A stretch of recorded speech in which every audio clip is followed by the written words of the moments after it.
Okay, welcome back, everyone. This I'm going to follow on now. I've been moved from the general description analysis of the data to an actual multinational model, and start out by saying that there are a lot of formidable barriers to try to put multinational firms into simulation models, much less putting them into a big CGE model with real data. We're really talking about regime shifts where you shift entirely from doing one thing to doing something else. And that may sound easy, but the computational algorithms like nice smooth functions. And this is a challenge. It's really, the underlying problem is really discrete. Am I going to do A or am I going to do B? There's no reason to do both of them. That would just be costly and wasteful. So how are we going to do this? And so what I spent a lot of time over the 2 weeks trying to think of a way to try to introduce this in an hour and a half class lecture. And so I've taken something from my old multinationals book, which is now turning 20 this year. You can probably still buy a copy. Actually, the paperback version is quite cheap from MIT Press. That's a joke. I'm not suggesting you do that. So this is going to be a two-country model. I call them I and J. I is the home country to a single multinational. So this first thing I'm doing has no two-way investment, which I think is actually very important and characterizes what actually happens among the high-income countries. There's a lot of two-way mutual invasion of each other's markets through affiliate production. So much has been written about intra-industry trade. Well, there's an awful lot of intra-industry foreign investment as firms are producing in the other rivals market rather than just exporting or doing. So there's going to be two sectors. X is a multinational goods sector. Y is anything else. There's only one multinational firm in this first model from country I. It can produce the good in good X, but it could choose to produce it in country J. So it can go either way. There's only one factor of production, labor. This is really kind of a partial equilibrium model in each country. Now, the key thing is how do we take these concepts I've talked about this morning and put it into an algebraic model? And it turns out, and this is something I started doing in the 80s after reading a lot of international business literature, and the easiest and most efficient way, and I think very empirically relevant way, is to simply make a distinction between firm level scale economies and plant level scale economies. So firm level scale economies could be modeled as a fixed cost. Think of that as, producing these intangible assets, headquarters services, and those are produced in one country, but then they are can be at one extreme costlessly supplied to plants in the other country. You can fragment headquarters and plant, and you can costlessly supply headquarters services to foreign plants, and they're non-rivaled. So once you create this, once you pay this firm level fixed cost, creates these assets, it can be used in any number of plants. Okay. So that's the simplest way of capturing this. But, well, then you might trivially open plants everywhere. So to make the model realistic, you would also like to have plant level scale economies. So there's a fixed cost for opening each plant. So that's just not trivially the case that you want to just open the plant in every country. So you kind of need both of these to tell a good story.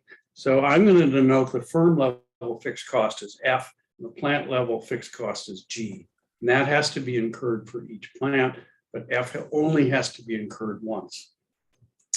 F then is really the motive for horizontal expansion, especially you want to open a foreign plant.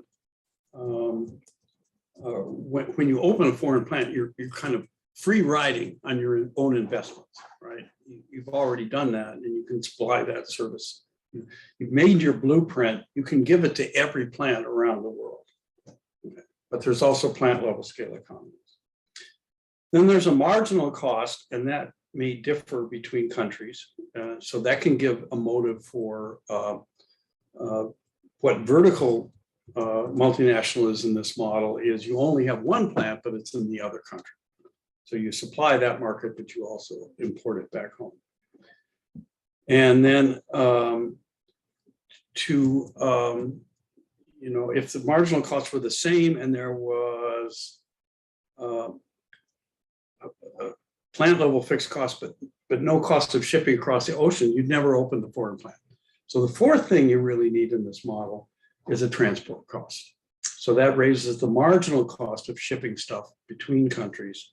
And I'm just going to assume that's the same in both directions. But of course, in the simulation model, you can make that different in the two directions. Just to preview things, a lot of policies that might impact on multinational firms can be thought of in simple terms as changing one of these parameters. Okay, foreigners may erect or your home country may erect barriers to FDI. That could be in a fixed cost, or that could be in a marginal cost. Policies imposed on the unit cost of shipping between countries. Subsidies or taxes could impact on the marginal cost. So a lot of policies that either encourage or discourage foreign direct investment, creating a foreign subsidiary, can be thought of in simple terms as changes in one of these parameters. Okay, so just a little bit of notation. XII denotes multinational production in country I, which is the home country, and supply to market I. XIJ is produced in I and exported to J. XJI is produced in J and exported back to the home country. So any of these things can be positive or zero in equilibrium. LI and LJ are the total labor supply of the two countries. So country size is going to really matter when we have these fixed costs. So it's trading off fixed costs versus, when you're trading off fixed costs versus marginal costs, the market size matters a lot. Bigger the market size, the more you're willing to incur the fixed cost rather than pay the higher marginal cost. So this is, we're going to actually do an analytical solution to this model. And I know the notation looks a little messy. The mathematics itself is quite simple, but there's a few parameters. The utility function is one that's used a lot in international trade and industrial organization. It's called quasi-linear, which I don't like very much, but you don't have to endogenously have income coming into the demand side of the model, which is easy on the computer. It's not so easy analytically. So utility of an individual consumer in country I is alpha II minus beta over 2x squared. So we have concavity there. And then the important thing for getting an analytical solution to the model is that Y is not concave. It's just, so there's constant marginal utility of buying another unit of I. So in this quasi-utility, quasi-linear formulation, Y always soaks up all the residual.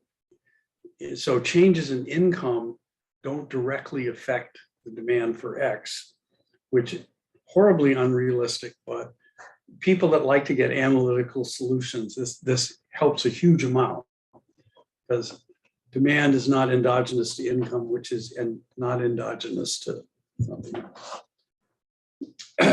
So uppercase letters denote values for whole country.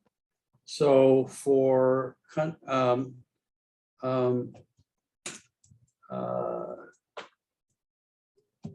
an individual in country I, then these X's are divided by L and Y is divided by L, or multiply L out. And what you have is the aggregate welfare for a country, LI times the individual welfare. So labor appears there in the denominator of the second term of the concavity term. So the bigger the population, the higher the demand is going to be. Production of Y requires gamma units of labor. In the GAMS model that goes with this, gamma is just set equal to 1. Just messes up the notation. Just ignore it. The budget constraint for the economy is labor plus profit income. So that equals consumption expenditure. That's the budget constraint. So L plus profits of the firm for the home country, I, are spent on purchases of X and Y. So you can stick the budget constraint back into the utility function to replace Y. So you stick in lambda L plus pi minus px, and you get equation 5 of the model, which has eliminated the Y sector. So again, with this constant margin of utility of a good Y is a really simplifying assumption for an analytical result. And then if you take the first order condition in this model, you get an inverse demand function. Price is equal to alpha minus beta over L xi. So the population, the size of the country is in that equation.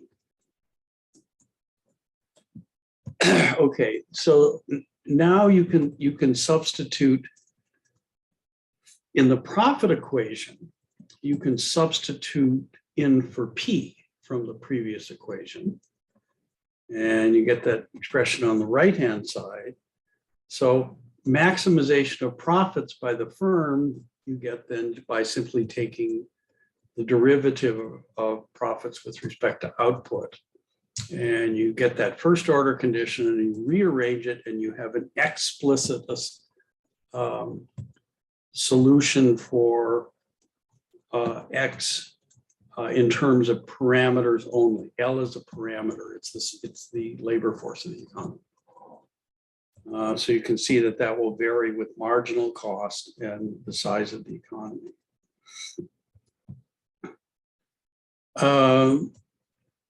So then you can go further. You can replace X in the profit equation.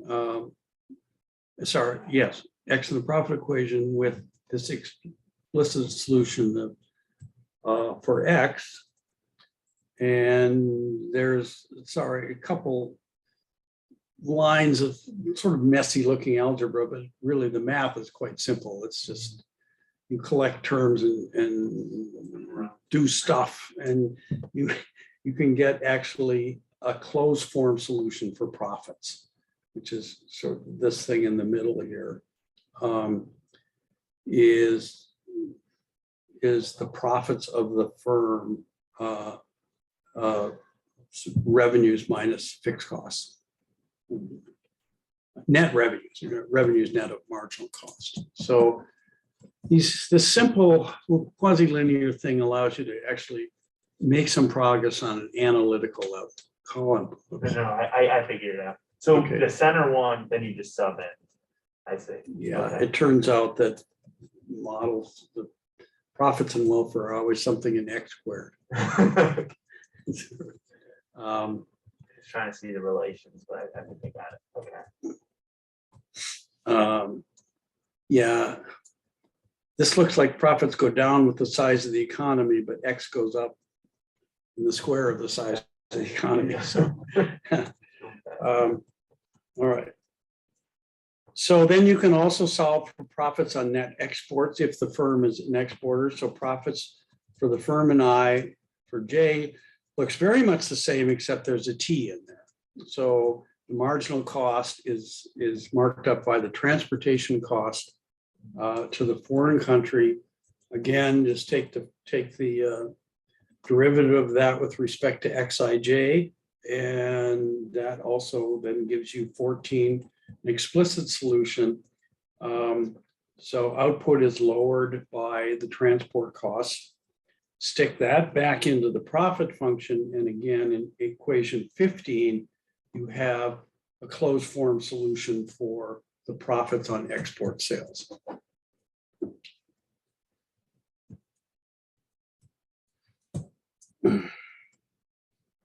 So you can then follow similar procedures, and what you actually get here is an explicit solution, a closed form solution from profits for serving all three markets. So the first one assumes that those are the profits. I'll call that a type D firm. A domestic firm has profits that are derived from domestic sales. That's the first term in equation 16.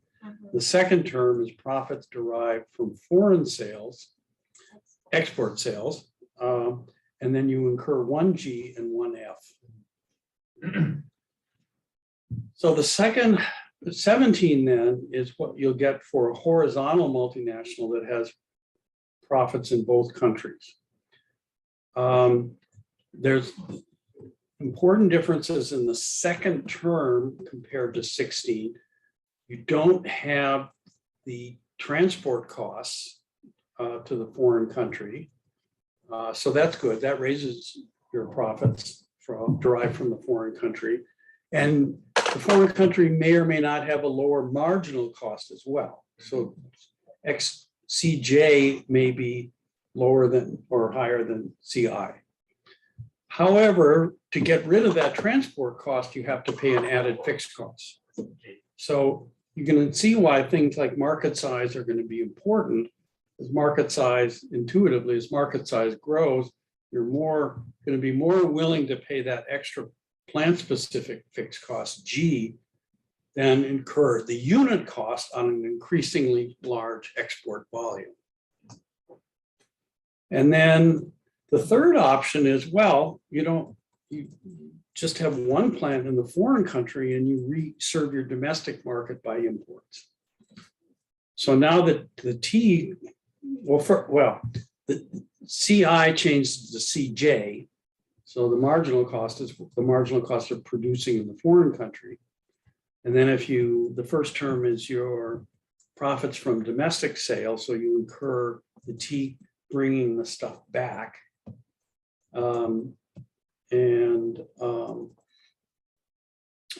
The second term is your profits from sales in the foreign country from that foreign plant. And then you incur one G and one F. So this is a surprisingly rich model. You can think of an awful lot of kind of policy experiments as parables of changing one of these parameters. Transport costs, difference in marginal cost, difference in market size. Your industry technology would have something to do with whether G is big relative to F, which is going to be important as well. Basically, if you stare at this model long enough, and we'll actually go through it, what's the attractiveness of being a horizontal multinational? Well, first of all, total world demand is high. So it's a lot to do with cross investment in rich countries. And the countries are of similar size. So the world may have a huge demand for your good, but if one country is tiny, why pay the firm the plant specific fixed cost you know, you're just going to export it to it. So total world demand is high, and similar is encouragement of the horizontal multinationals to exist.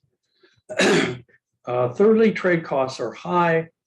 We don't necessarily just mean ocean shipping or air shipping or tariffs, but you know, time and freshness and stuff, and having to be near your consumers, and a lot of things that are more difficult than just looking up a tariff or a ocean shipping schedule.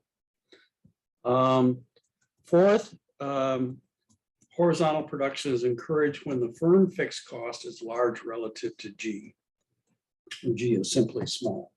So then you're more likely to incur the G. And if you look across industries, and we'll do this in a second, F plus G might be constant, but the composition of that matters. Because when G is large, you have to incur two of them to have the horizontal multinational. Also, then finally, similarity again, similarly in marginal costs. Countries may be big and of similar size, but if one is much cheaper to produce in, again, you might not want to incur the fixed cost of having a plant in the other country. So those are kind of 5 things that you can get just by staring at those equations for a little time about when more horizontal firms are going to arise. And right away, you can kind of see that they're going to be more common between large, similar economies, okay, which is exactly what's in the data. Okay, the vertical mode, this where you only have one plant, but it's in the other country, is preferred over the domestic mode if the foreign market is a lot larger or foreign marginal cost is lower. This, you can think back to my little table with Ireland, Netherlands, and Switzerland. Netherlands isn't that small a market, but Ireland and Switzerland have a lot of multinationals that serve. Most of their output is actually export. Okay. So you can also get closed form solution for welfare. I know that the algebra here looks messy. It's kind of hard to stare at, but the mathematics itself is really pretty simple, I have to say. Famous last words, I know. But so the utility function for country I is given as before, but I've replaced Y from the budget constraint as lambda L plus pi, and then minus PXX, where I put in, substituted out for P. And so we have this expression only in the X variable, but we've already solved in all the cases for what that X variable is.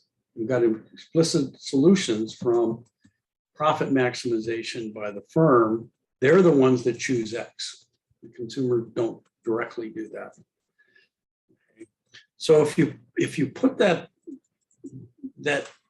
value of X that we solve for above back into the equation 19, you can get equation 20, where that first term is usually referred to as it's what's referred to as consumer surplus in the model. So it's the utility value of X minus PXX. And then there's profit income. All of that gets, this Y sector in the background soaks up any excess income above what you're paying for X at the going price. Okay, and consumer surplus is then on the right-hand side. It also involves something in X squared. This is well known for anyone who works with these models, that X squared shows up in profits and X squared shows up in consumer surplus. Okay, so then you can substitute also for profits from stuff we did before, and you can get the welfare level of country I for all three possible regimes that the multinational can choose from. So again, the first terms in these three expressions are consumer surplus and profits on domestic sales, on foreign sales. If you're a domestic or vertical firm, you incur 1G and 1F. If you're a two-plant multinational, you incur 2G and 1F. Okay.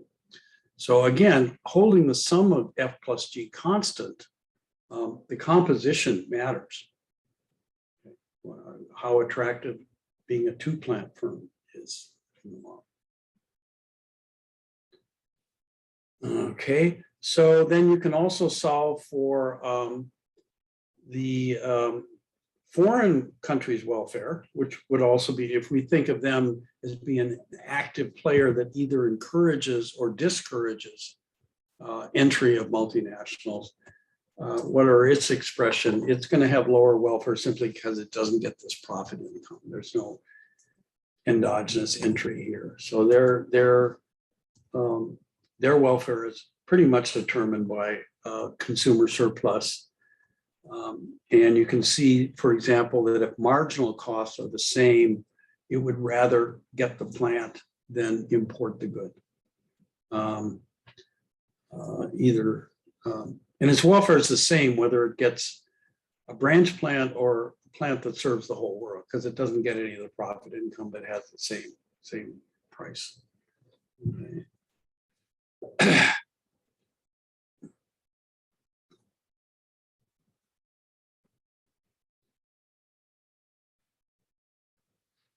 So the last line on the slide is, let me just read that out. If marginal costs are the same, the firm will pick the D option if the home market is bigger. And that would be a case where profits and welfare don't necessarily align. These expressions look similar, but the profit choice of the firm may well not be the welfare choice of one or even both of the countries, it turns out. So these are just some diagrams that were in the old multinational book, but I'll go through the program that derives them. You can cut and dice and separate parameters in any way you want. This model has a lot of ways of looking things.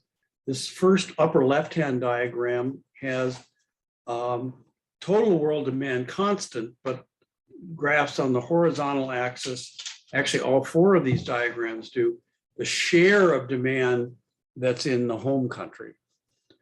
So total world population is constant, but I'm changing the size, which is LI versus LJ. So in the upper left-hand diagram, the horizontal line is the profits from choosing a horizontal structure. And those don't change. That has nothing to do with the distribution between the two countries. The line that goes from upper left to lower right is the profits from locating a single plant in the other country. It's all very symmetric here. And the line that is downward sloping from upper right to left is profits from having a single plant in the home country. So here, the message from this one is fairly straightforward, that for a given level of total world demand, similarity matters. Okay, the more similar the two countries are in their market size, that's going to encourage multinational production. One country is really small, there's no reason to incur the G, the plant-specific cost to produce in that country. Okay, so again, it's kind of capturing the idea that so much foreign direct investment is among the large high-income economies. So then you can start playing with all kinds of parameters. I kept the horizontal axis the same. So where does the equilibrium go here? You just gotta help me. I'm kind of. So the horizontal axis is an exogenous parameter. Right, the share demand. Yeah. So it's whichever is higher. Okay, so they're gonna be early on, if the share is low in country I, Yeah, then most of the production occurs in the foreign country. Correct. Import, and then there's gonna hit a point where you have production in both countries. yep, And then you move, as it gets larger, then you move just to the local country. right. So, okay, that's actually good. Sorry, Yeah, I'm so- glad you asked that. Yeah, that's good. So- I'm just not sure if we're maximizing or minimizing. Look like maximizing. Oh, we're maximizing. Yeah, Okay. these are profits. Profits, yeah. Yeah. Okay. Okay, the second, so then the next couple diagrams simply play around with a couple parameters, leaving that same horizontal axis. So if you double total world demand, so you just raise all both of those L's in the same proportion, the horizontal curve, the flat curve moves up relative to the other curves. They all move up, Yeah. but the horizontal curve moves up more because, you know, it's now, it gets increasingly profitable to incur that second fixed cost rather than the shipping cost between countries. Again, not only the similarity of the countries, but the size of the countries growing bigger encourages these horizontal firms. Is go in and start producing in the foreign country rather than exporting.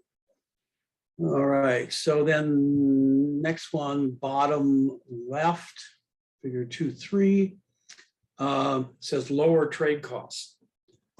So relative to the diagram above it, the horizontal curve doesn't move because you don't incur any trade costs, but the other two curves move up. Okay, so if it's really pretty cheap to move stuff between the countries, then you don't want to incur that fixed cost for the foreign plant. So, you know, if you have this, you know, the Star Trek transporter and you can just buzz this stuff over abroad costlessly, supply all the McDonald's hamburgers from the central plant, and where is it? St. Louis? Where is it located? Chicago. Oh, Chicago, the headquarters? Yeah, Okay. LaGrange. Okay, then again, this should, you know, once you see it, these things are kind of intuitive. Right? But again, these trade costs, and remember, they involve a lot more than just what's in the shipping, you know, tariff schedule and tariffs themselves in foreign countries. And then the last diagram, lower right, I guess I left out something that was, there were too many in the book. Changes the composition. So suppose you hold F plus G constant, but you alter the industry, more of the scale economies are at the firm level than the plant level. So F plus G is constant, but you raise F and you lower G. Okay. Well, for a single plant firm, that has no effect on profits. So the two sloping curves don't move relative to the upper left, but the middle curve moves up because its fixed costs are F plus 2G, and if F is going up and G is going down by the same amount, your total is going down. So again, some of these things look painfully obvious once you see them and once you, oh yeah, that looks pretty conventional. So then there's a couple other things I stuck in. Marginal costs could differ between the two countries. So this upper left-hand diagram on the horizontal axis, the ratio of marginal costs in country I to country J. It's low. So I is the low cost country on the left, and it's the high cost country on the right. And again, you can actually go through a sequence of all three types existing depending on what that ratio is. So when the marginal cost is low in I, you just have a single plant in I and you serve J by exports. But then as it gets down enough, you want to have, you become a horizontal multinational, you have plants in both countries. But then when country J gets so cheap relative to I, you close your own domestic plant and you do everything from country J. So again, something that I think once you see it seems kind of obvious. So then you could think of various kinds of barriers or incentives to FDI as changing one of these parameters. So the upper right diagram says, well, suppose you have a mean government in the foreign country and it has policies that essentially raise your fixed cost rather than your marginal cost. So you got to pay the generals bribes. It's going to cost you $50 million in bribes to get in there, whatever, something that's a fixed cost, not a marginal cost. And so this kind of leaves the domestic option curve unchanged from the previous ones that we looked at. It's back to the share of demand in country I, but lifts up the horizontal curve a little and shifts up producing in the foreign country a lot, or shifts it down. These are profits. Sorry, not costs. It shifts it down. So this discourages foreign production. It discourages the region in which you would have horizontal multinationals, and again, just encourages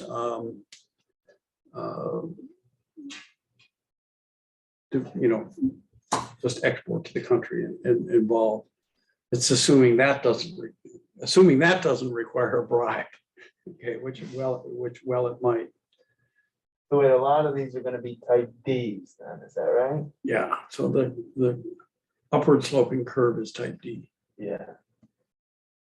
Okay, I found. Okay, so the last couple diagrams then just put welfare on the vertical axis as opposed to firm profits. So the firms are choosing, and the countries suffer the good or bad consequences. So these are just examples of how you can think about certain policies in terms of the parameters of the model, and you get a parable for what that happened. So the left-hand diagram assumes that the home country is 4 times the size of the other country. So the preferred option is just a single domestic plant exporting to the other country. All right.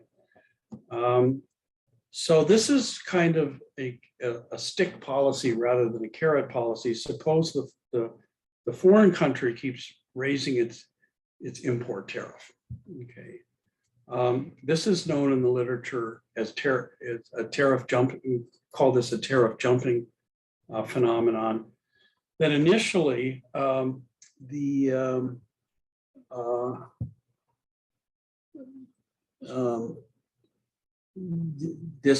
also model it as either a transport cost or a tariff, and that makes a difference only to the foreign country. They get the tariff revenue.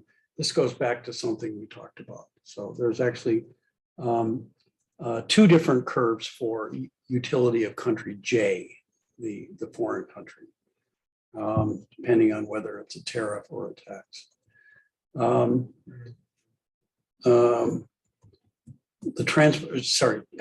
A transport cost versus a tariff to get to the foreign country.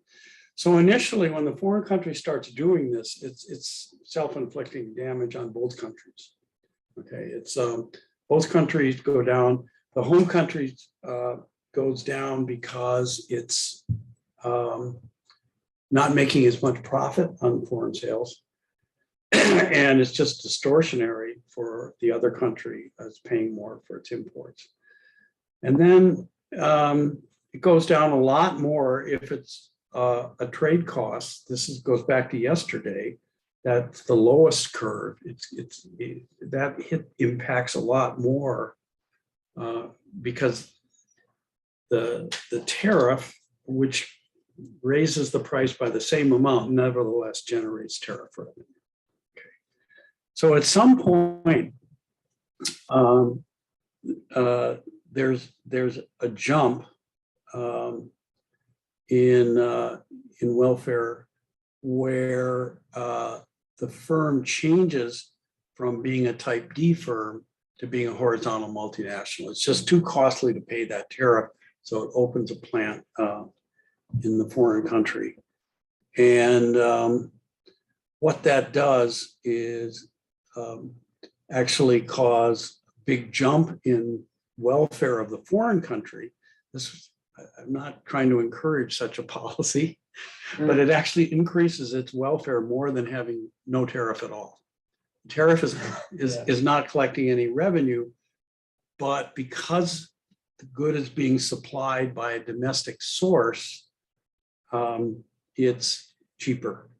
And all their welfare is coming from the consumer surplus, not from profits. So they're actually end up better off. At a high enough tariff. At a high enough tariff, yeah.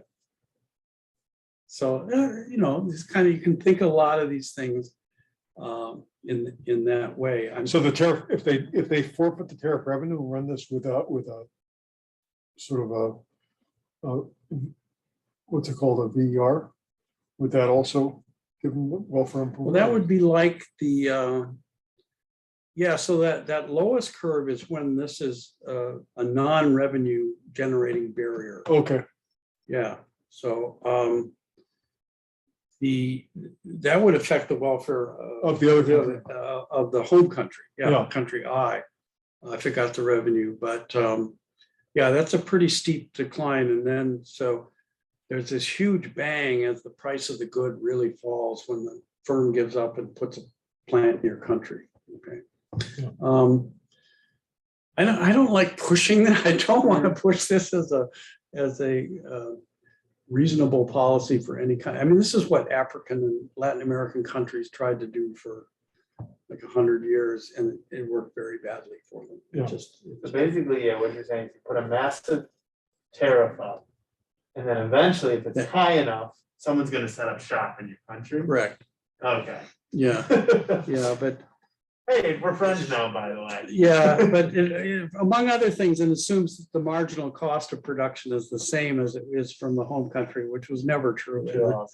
In There's some, experience of Latin America and Africa in doing this kind of thing.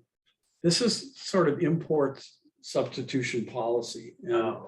I think the model is not capturing a number of very important things. So I wish to disavow my own diagram as a policy recommendation. It would be a very bad one, I think, to try to do that. Well, I mean, the EU does this, but they're a very efficient play. I mean, they have a lot of incentives. So I mean, a lot of investment of U.S. firms into Europe was to get behind the tariff wall.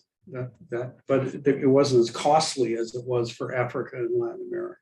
It worked really badly.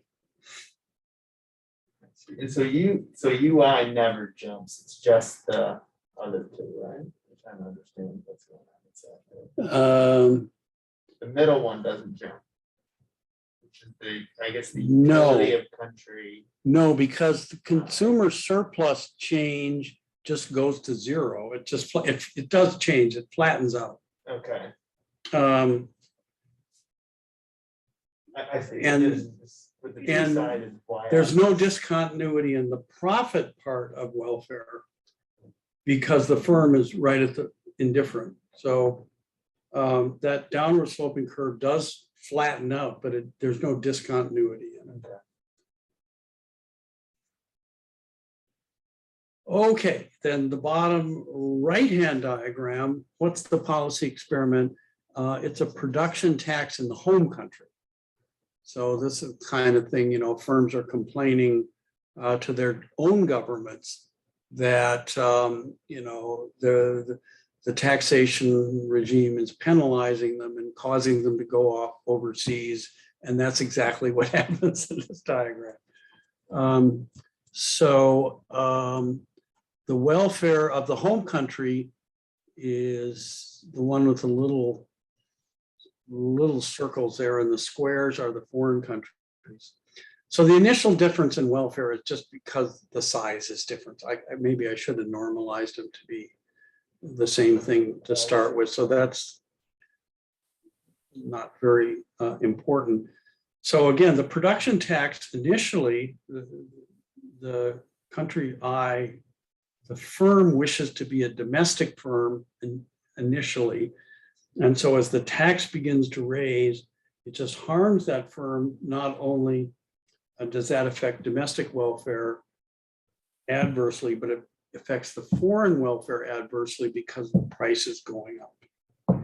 Part of that tax is passed on to the foreign consumers in the export price. Okay, so then you hit bang a point where it's profitable for the firm to open a plant in the other country. And so that's where you get that big jump up for the foreign welfare because the price goes down by a considerable amount. And there's a little bit of a jump for the domestic economy, but not much. Again, the firm's profits aren't changing right at the margin. They're indifferent at that point. If you push that tax even further, eventually the firm throws in the towel and says, we're closing our domestic plant. And we're going to do it all abroad and we're going to re-import it. So the second jump there toward the right side is the jump to being a vertical firm. Okay.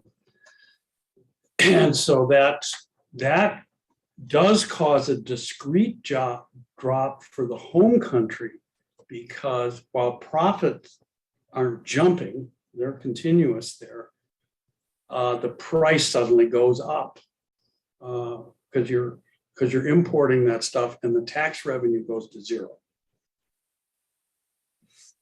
So you're not paying the tax. You're not paying the tax. Okay. Interesting. So these are just examples of taking a simple model and being able to think about policies in terms of parameters of those models. There's many others, there's almost infinitely many experiments you could do with a simple model that you think of as parables for actual policies that countries adopt or consider adopting.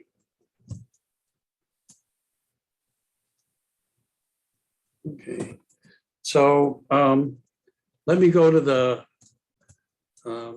code then. That's the end. That's the end part of those slides. Let me stop there. Any questions about the model? So with this sort of special utility function, there's no problems about special cases, no prices going to zero. Everything is basically continuous, and this is rock solid. I'm just trying to say relative to, because otherwise a number of other multinational firms, if you get to these boundaries where things change, it can be kind of a little bit trickier to handle, right? Particularly in models where we have Dixit-Stiglitz or differentiated goods and things go to zero, the boundaries are a problem. Yes. Here it's the goods are these goods are perfect substitutes, so there's not a problem about numbers of varieties going to zero or anything. There's only one good in this model. Yeah.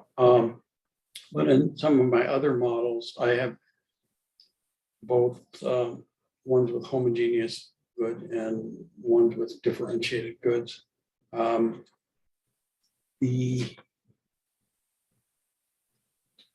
just trying to understand the limits of what this simple sort of intuitive structure follows from the fact that you have a single homogeneous good and you can shift between one and the other. So you don't have to worry so much about the boundary representation. No, the boundary things here are simply the, what is the discrete choice between these three alternative modes. Right. But that's also true in my more sophisticated general equilibrium models, where all goods are Dixit-Stiglitz substitutes, but because you have these choice of alternative technologies, call it that, One can go to zero, but the price of the Yeah, bid doesn't. go to you, zero, you may exhaust, you may have an equilibrium where one technology, just all varieties are going to be produced with that technology. Think of it that way. Right. And You know, the problem with the technology, the variety does not disappear. It's just where it gets produced changes. Yes. And the total number may change. It's, Yeah. those are free entry models that exhaust all profits. Okay. And so I think we'll probably be going through, we'll be going through that tomorrow morning in my work, my presentation for tomorrow morning. Okay. So this, I think, was circulated in my pre-course package in the zip file of GMS files.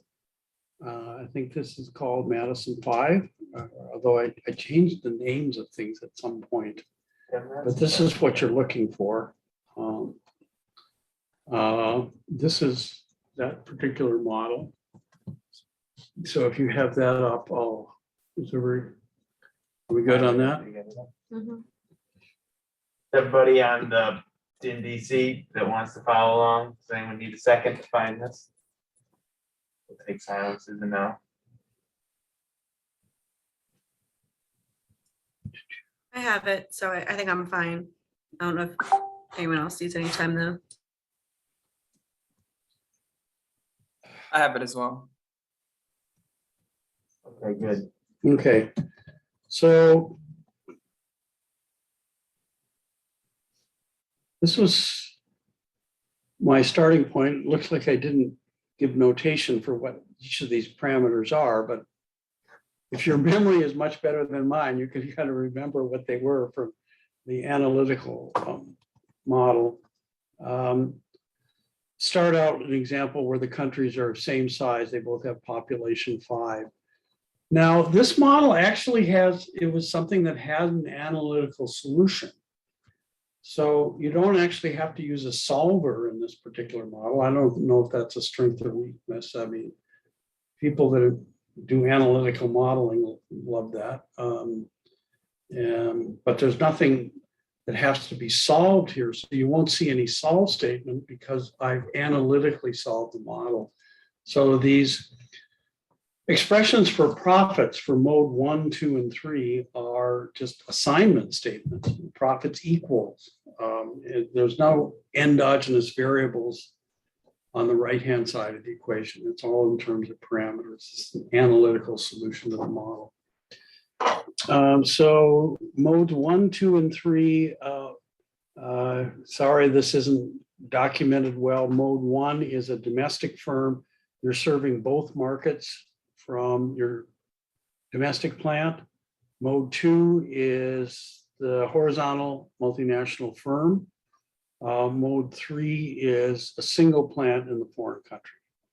Okay, so those are the expressions that we derived analytically. So if you go up, so that's the S1 is the 1, 3. Yeah, So if you had that labeled, you would have written that out, right? yeah, I could have given them names. Right, With the blue, right? yeah, So the thing is, this model, you could actually write down a numerical solution, a numerical model that would represent the equilibrium without deriving yes. the thing. Yeah, you know, and that's something I didn't get. I was going to do below. I was going to do it. Okay, well, we don't want to have to do all this pencil and paper algebra, and plus just you write down can the have a model, more yeah. complicated. Yeah. model.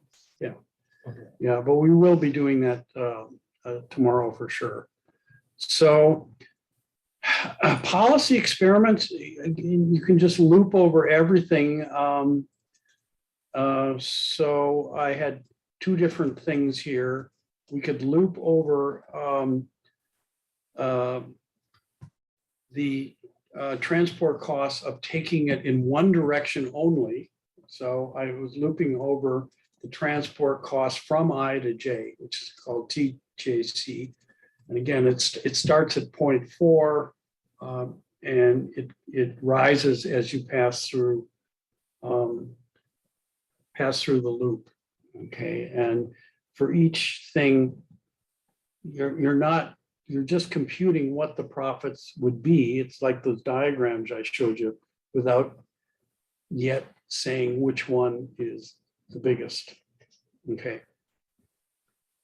So after the loop closes, there is a couple lines of GAMS code. I didn't, I've been trying to avoid doing too much, sticking to the economics of turning a model into a numerical, the analytical model into a numerical one, an algebraic model into a numerical one.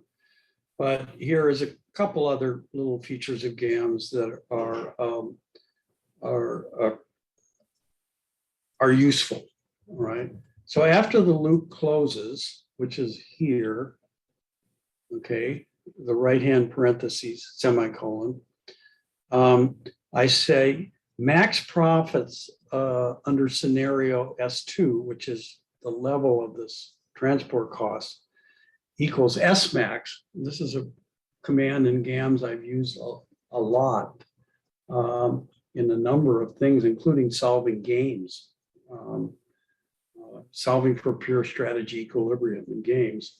S max says the maximum value of a set, and it says comma S11.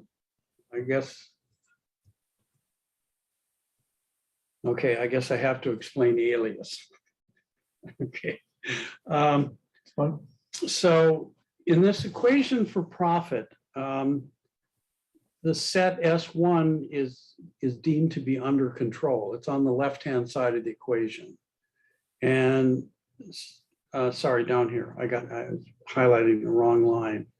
1 second, yeah. actually, I think I do have a little bit of a different code in mind. Yeah, I do too. What? Yeah, same. What's I thought I had it because it started out the same, but then it got. The medicine 5.gms star, but I only have it without the star, and So I don't think the it's star. had. Because I have it with the star. So the code is actually different, or just what started The out? code. the code is What? different. It's a different it's a different code. What? Oh, no. What? Well, show, Uh, can you just let me peek at your Yeah. screen? Jim, just send me your GAMS file and I'll distribute it. See, mine's different. Start at the loop, go down the loop, Yeah. and you see it's different. Oh, it's just a different policy experiment. Okay, it's not a different model. Oh, okay. Okay, but I think for. Oh, you also don't have the welfare thing in there. And I don't Yeah. have. Ah, LI, I don't have the populations, for instance. Jim, why okay. don't you just send me that quickly by email and I distribute it? So we Okay. can have Yeah, the same I don't code. have that either. Yeah, so Yeah. I'm sorry, I revised this and didn't, okay. This is called Madison 5. Oh, okay. Martha, Martha. Let's take a quick break. Oh, he sent something right there. Okay, just put in the attachment and that's it.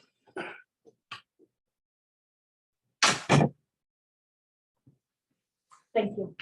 I apologize. I kind of kept working on this stuff and forgot that I was doing something a little bit more updated.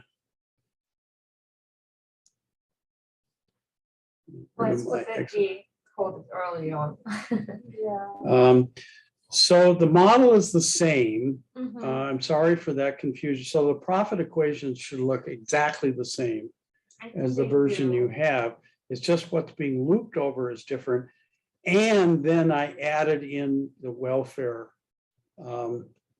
expression so that those could be calculated.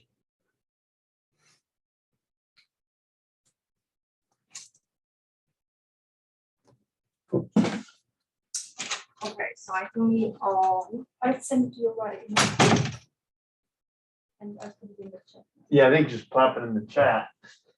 People should be able to download it, put it on their desktop. Fire away. I'm going to close my account. Yeah, I was going through. The it line by line. model is exactly the same. It's just coded differently. It's just the policy experiment is different, and then I added in the welfare expression. It's in the Zoom chat. Okay, that doesn't, can you email it to me? I sent it to you by already. email. Oh, you sent it to me by email? Yeah. Okay, then that's good. That's sufficient for me. And, Okay, yeah, this looks. Yeah, and I also forwarded it to, I'm pretty sure I got everybody who's on here, but if anyone is missing it, speak up and I'll forward it to you as well.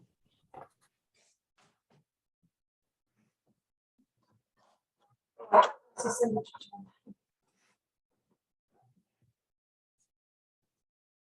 Yeah. What was in the other medicine five.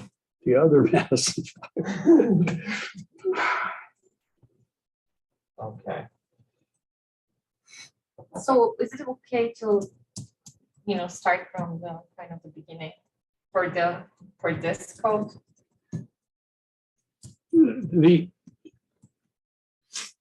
There should actually be, the equations for profit are exactly the same. yeah, those were the same. Yeah. You were just. going I'm over looping it. over something different. The other addition, I changed some of this to a simpler version too, because I think the other one had this complicated stuff about yes and no. And Yeah, well, now we don't. okay, this is simpler way to do exactly the same thing. Okay, So let me go through.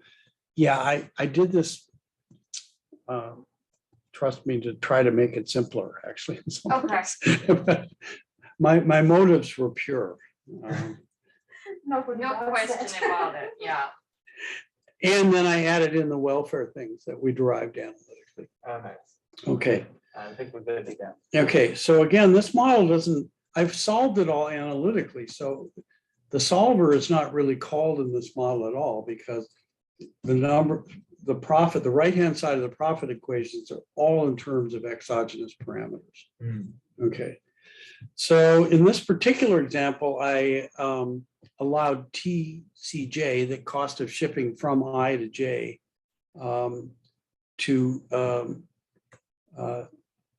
to be independent of the other. They're not the same in the two directions, is what I'm stumbling around trying to say. So we're going to loop over that, or we could loop over a marginal cost in J, and we can show that as well. Okay, so these are just assignment statements. Profits equal all this exogenous stuff. Close the loop. So this is kind of a little useful GAMS code then again. I'll define a parameter called max profit, and max profit is of scenario S2 is the set max over set S1. I don't need alias there for that line. No, Max over the elements of set 1 of the profits of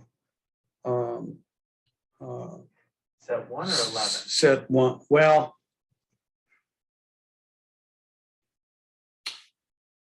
set S11 is called an alias. Let me just, can I draw on this for a second, or is this going to Yes, cause all I kinds of, know, I changed. Can you stop sharing your screen, please?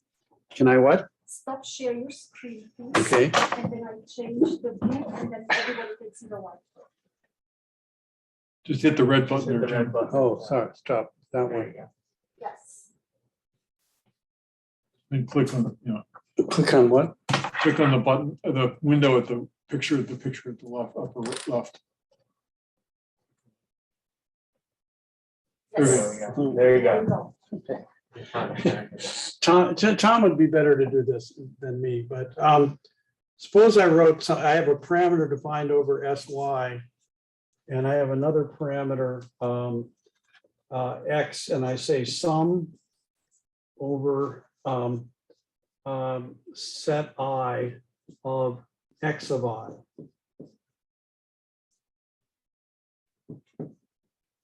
Okay, you can't do that in GAMS. That's illegal. X of I or X of? Sorry, X of Y. Okay. That's illegal in GAMS. I don't know enough about the underlying coding, but you'll get an error message that says set I is already under control. Mhm. Okay, you can't, you just Can't do this. You can't do it in mathematics either. Yeah, no problem. Okay, all right. It's not a, It's not a GAMS Program. problem. It's okay, math. okay. But this problem is easily got around by defining another set that's the same as set I. And the command for this is alias. You'll see it at the top of the program. I, comma, I. Okay, so then all I have to do is make this I. And the sum should go over II as well. Yeah, I'm sorry, yes. Okay, so it's that easy to get around. And I've used this many times in programs because there's something that is under control, but I'm also going to do an operation on that set on the right-hand side. And that will give you an error message. You can't do that. So that's, you'll see up at the very top of the program, there's an alias that says this. Is that okay? It's not 11, it's II. Correct. And you can call I whatever you like. You can call it J. Yeah. Yes, yes, yes. You can also do subsets, by the way, which we're not gonna, I'm not gonna, you can define a set I, and then you can define a set J of I, which you want to, we do that all the time and, using real data, or yeah, okay. So Martha, what do I do to get out of this now? Share screen again. Share screen again. And then you're. Right, okay. All right. So actually, I didn't have to use the alias in this max profit command because I'm not, set I is not, set S1 is not under control. So I'm not quite sure why I did that. But max profit is a nice command. It's very useful. So you have a bunch of discrete things and you want to know what's the maximum value across that set. So that's what it does. Max profit for each S2, which is the thing we're iterating over, stores up what the maximum profit value is for each of those S2s. And then I'm going to have an indicator parameter, which I call regime, and that's going to have a discrete value of 1, 2, or 3. That tells me which regime is generating that max profit. Okay, so first I just arbitrarily set regime equal to 3. All right, that's just an arbitrary choice. And then I have two conditionals with the conditional on the left-hand side, so that if the conditional is false, it doesn't change regime, it stays at 3. That's what the next two. Yeah, so the next two lines says, well, the regime should be equal to 1 if the profit from choice 1 at S2 equals the set max. There I do need the alias. Yeah. So if choice 1 is in fact the set max of the 3 choices in scenario S2, set it equal to 1. Otherwise, leave it unchanged. Okay, and then the third line says the regime should be given the number 2 if profit from option 2 is the set max over the 3 choices for scenario S2. Okay, That makes sense. so that will then regime will have a value of 1, 2, or 3, depending on which choice is generating that max profit. Okay. So then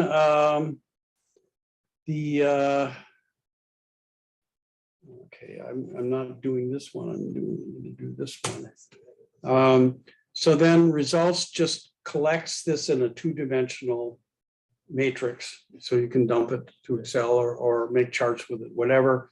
The first, so S2 is, there's going to be a column of however many scenarios there were, 31, and then first column is labeled TCJ, second column is labeled regime, and the third one is labeled max profits.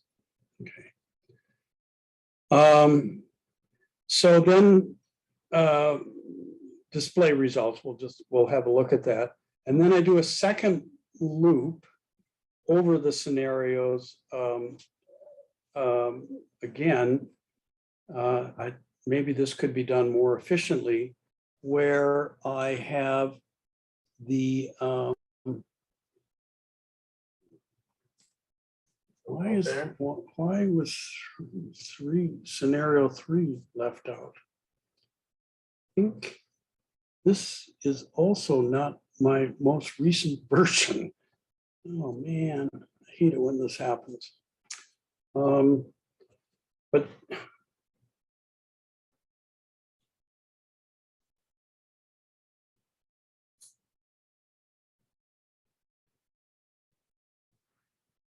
maybe it was because regime. Oh, that's 1, 2, and 3. I'm sorry. That's all right.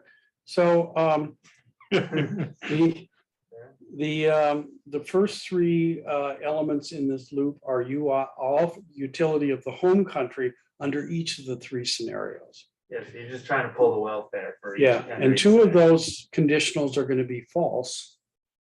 And the one that is true assigns the value of utility from that equilibrium regime, that profit maximizing regime.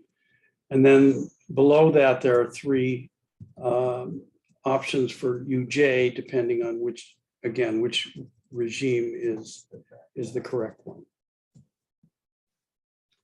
All right, and then just displays these things, and I give a parameter results, which is just the utility level, so we could look at for this. So that's the model. And again, it has an analytical solution, so nothing here is actually solved for, but I could have done it a lot easier if I'd done that. And I intended to show you how then let the models, rather than doing all that algebra, let the model find out what those things are, which you would surely want to do in more complicated cases.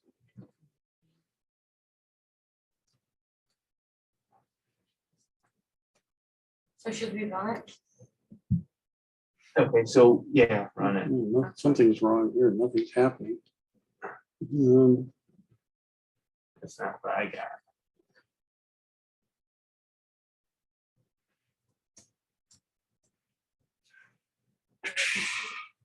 So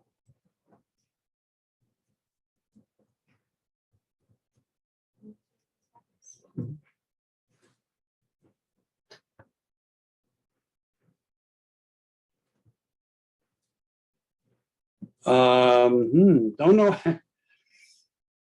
Hold on one second, because if you go back here, I think. Go back to that table, up one. Oh, it's just shifting at a very low level. I'm sorry, something is happening. Yeah, I got that. Yeah, table. so as the trade cost to country J, when it's very low, the regime is 1.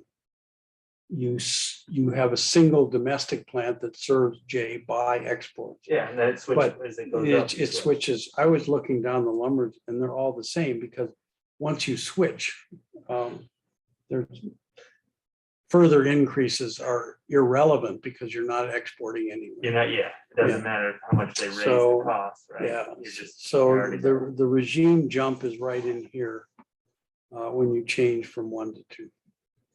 So TCJ is the cost to send it to country J, Right. right? Right. So So, hold on one second, just because the top of your model headquartered in J, should it be headquartered in yes, I? yes. Okay, that's what I was just trying to connect all these dots. Ah, So at the top, it should say headquartered in I. And that's why I was getting confused when I was looking at TCJ, but now I get it. oh, boy. No, no, I'm you're sorry. good, you're good. No, no, I mean, the whole model Uh, is very interesting. I just want to make sure I understand this. So yeah, I was, something is happening. It's just happening very early in this loop that you jump to being a 2-plant multinational, actually. There's no incentive then to close your further increases in TCJ are irrelevant. You have no incentive to close your domestic plant as a consequence of further increases. They're just kind of irrelevant. I got different results somehow. Notice that there's, at the regime change, there's a discrete jump in the welfare of the foreign country. Okay, this is tariff jumping FDI. This is the policy I'm not recommending. Yeah, so this is where you should jack up your tariff, right? Yes. Right, yeah. Yes. So then you get cheap domestic Up a little, production. up a little. That's it. Oh, no, you're not. Yeah, I doing am the same getting thing. different. Oh, I know what it is. Go to your code. Scroll up.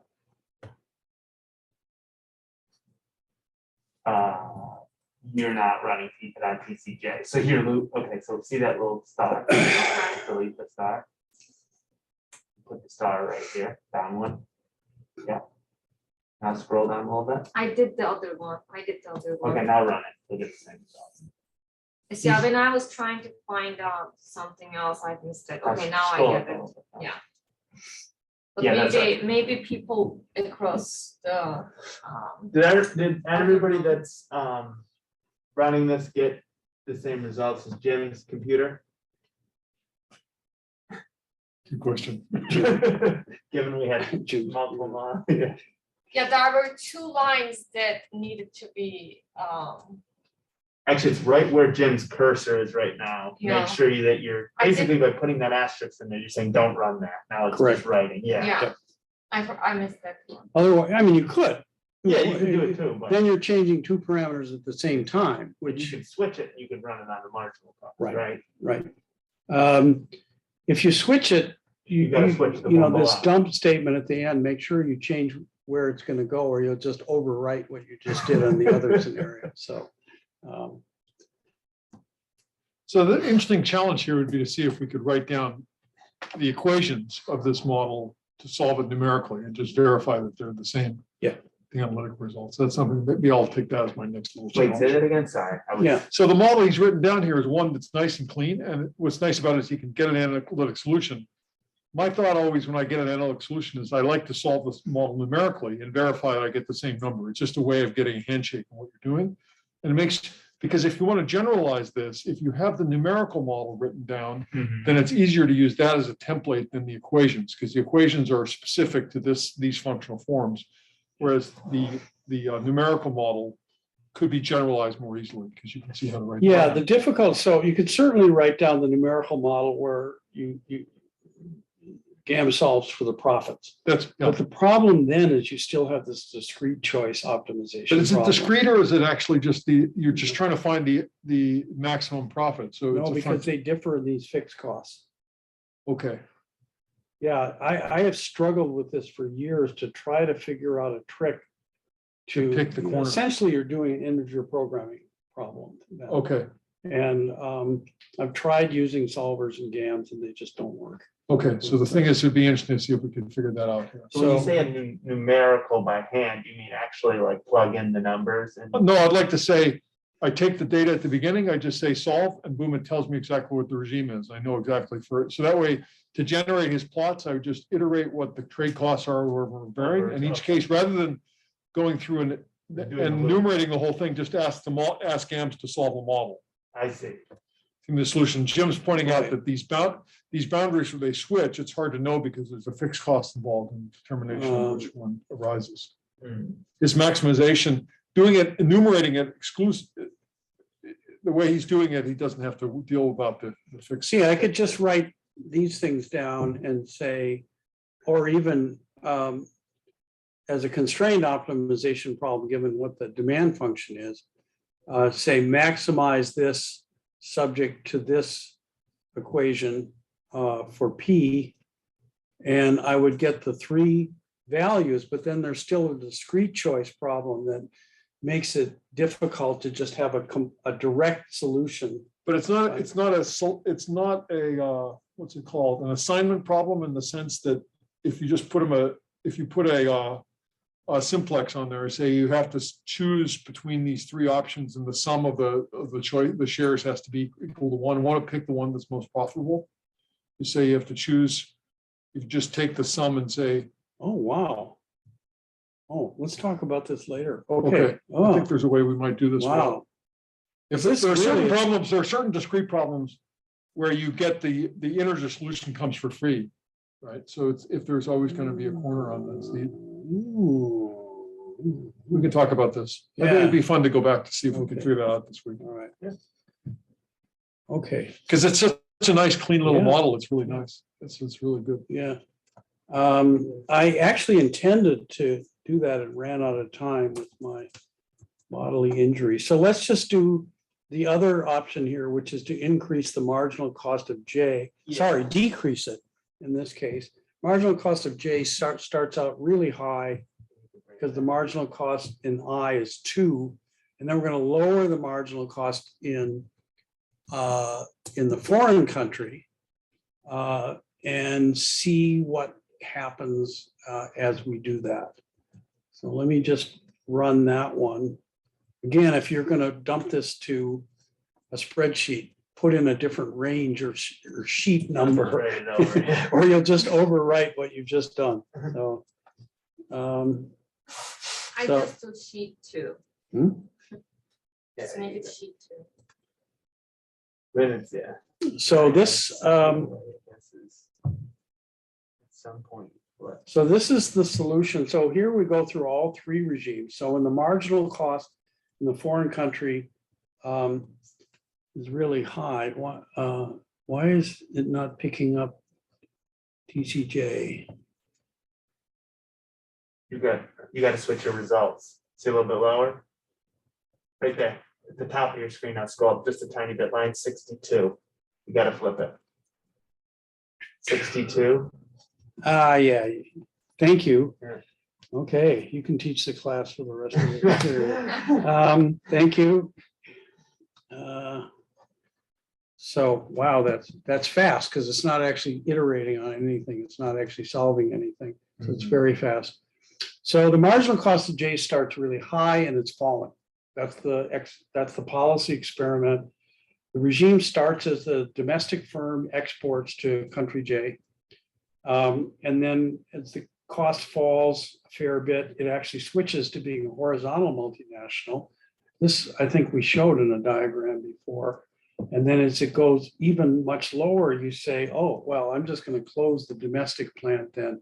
And I'm going to import back home from that foreign plant. And that then you see the welfare levels. They're monotonically, are they monotonically increasing for both countries? They are, looks like it. So Yeah, that's interesting.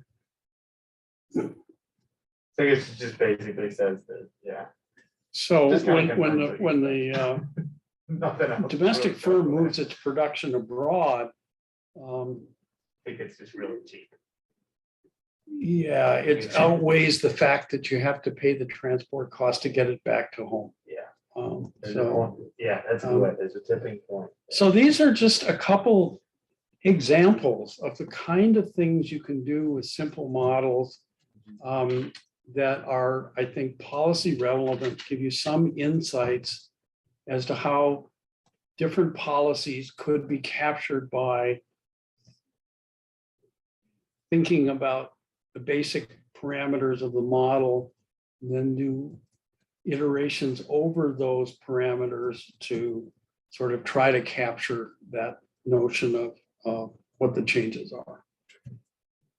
So we could go in here and just change these parameters and kind of get those. Yep. Those graphs you had. For example, when you Yeah. doubled Yeah. the Yeah. demand, so you just double out. Sometimes in order to get these regimes, you have to play around because sometimes you may be iterating over a range that there's only one solution. Mhm. So as the modeler, I sometimes have to go, oh, okay, I have to change this parameter. So I can actually show regions in which this is happening. Yeah, It's it's not. not- And I'm sure I did this with this one, for example. I had to come up with other parameter values, that I would get all three of these regimes as equilibria when one single parameter was changing. Yeah, I see what you mean, because you could potentially just get the same outcome for every single iteration. Exactly, and we Yeah. almost had that for the previous one. Yeah. You know, it was only 4 out of 51 or whatever it was. 31 was in one regime rather than the other. No, this is neat. This is neat. This is good, I think. Trackable too, easy to follow.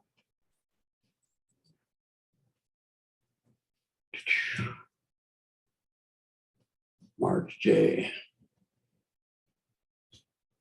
I'm not sure that, I'll be honest. I'm not sure I completely understand this, but maybe we can just spend some more time on that later. Well, I'll let Tom explain that, but if So the thing is, it more traditional.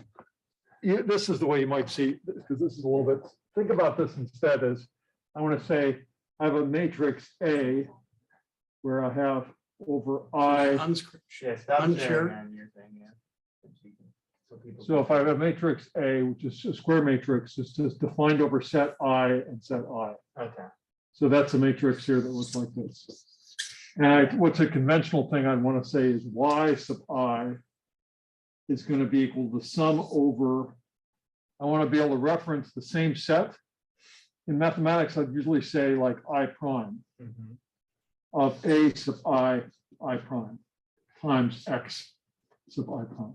So that's the way in mathematics, you usually indicate that it's the same set by putting a prime Ah, yeah. after it. And that's the idea. The alias is a way of creating another set that refers to the same item. same, okay. So that's all, it's just like, okay. Now, so that means that we want them to be the same set. We want, and another way, of course, here you could say, you could also say Y is equal to the sum over J of A sub ij times X sub J. But if those are the same set, again, we could say in this case, you could say then alias in the GAMS notation, I and J. So those are the same alias is the same. Jim's example, I'd say this example, this model is fascinating because it's so clear. The interpretation is so clear. Yeah, What would be really nice would be to do a version that's numerical that you compare with the analytic thing. yeah. yeah, actually, I would No, like I that. like your idea about the simplex, that, you know, having solved first for all three profit levels, you then get the computer to pick. You just say the sum over I of pi sub I times theta sub I is equal to overall profit. Big capital Pi is equal to the sum over I of theta I times P sub I, where P sub I is the profit of the ith one.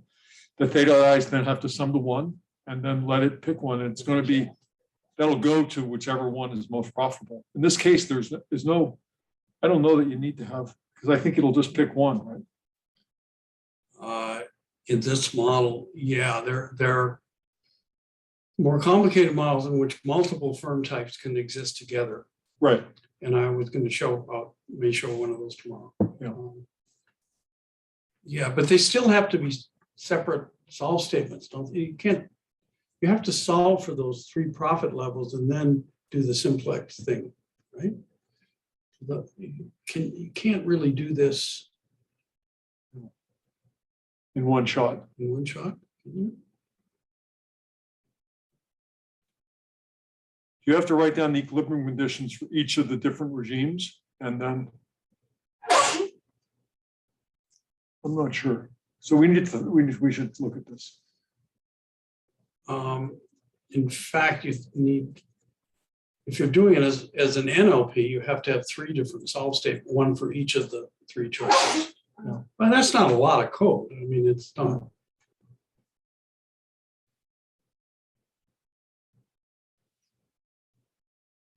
Okay, I just have one question and I just want you to just go over it because I'm not sure if I get the full Sure. thing, because I was trying to get some of the understand some of the other things.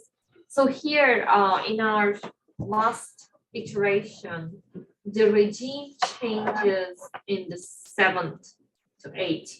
Yeah. So I just need to understand this part better. The economic intuition or the Yes. code. No, the Economic intuition. Yeah. So the marginal cost of producing abroad is going down. Uh-huh. So that's making foreign production more attractive.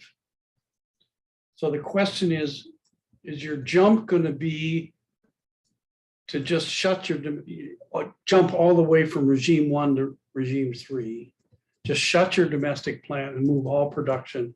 Or is there going to be an intermediate phase where you keep your domestic plant, but you Open up shop. open up shop as a horizontal multinational? Yeah. And I guess the intuition why there is a region for that is that the marginal cost is fallen enough in the foreign country that you want to produce there, but that fall is not yet big enough to outweigh the transport cost of sending stuff back home.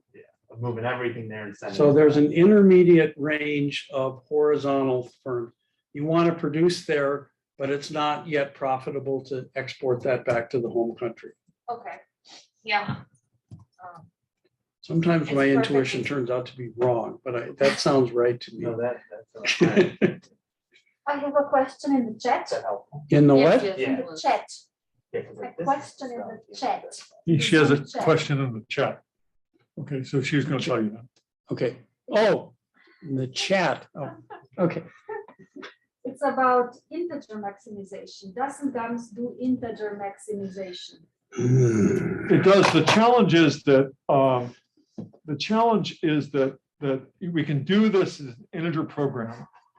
But then we have to solve, Jim and I have been talking about whether we can compute the equilibrium in one shot without solving them as integer models. Because in principle here, the idea is that one firm type, you want to choose which one everyone is maximum. And that's sort of part of the challenge here in these types of problems, is how to handle the discreteness of the choice when they're, and it's something that arises, really the key thing is that the simplification that is introduced here is this assumption of treating n, the number of firms, as a continuum, will come up in a later model, where there the problem is when n gets down to a small number like 1, then the question is it becomes an integral problem. But whereas a lot of the power for larger scale models is to treat n as though it's a larger number of firms.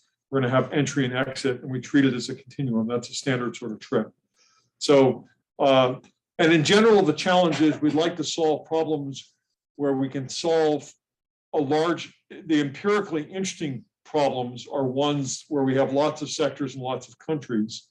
And so if we go to integer programming, we really have a challenge computationally, because a large integer model is maybe 100 variables or 200 variables, whereas the model we solve that I worked on for Brexit analysis, we routinely solve 35,000 equations. That was our standard model. And so the challenge is this trade-off between a computational tractability and the ability to manage the boundary effects. That's always the difficult thing. So where are we at here? What's the? I'm finished with this It's time for a one. break. I'm happy to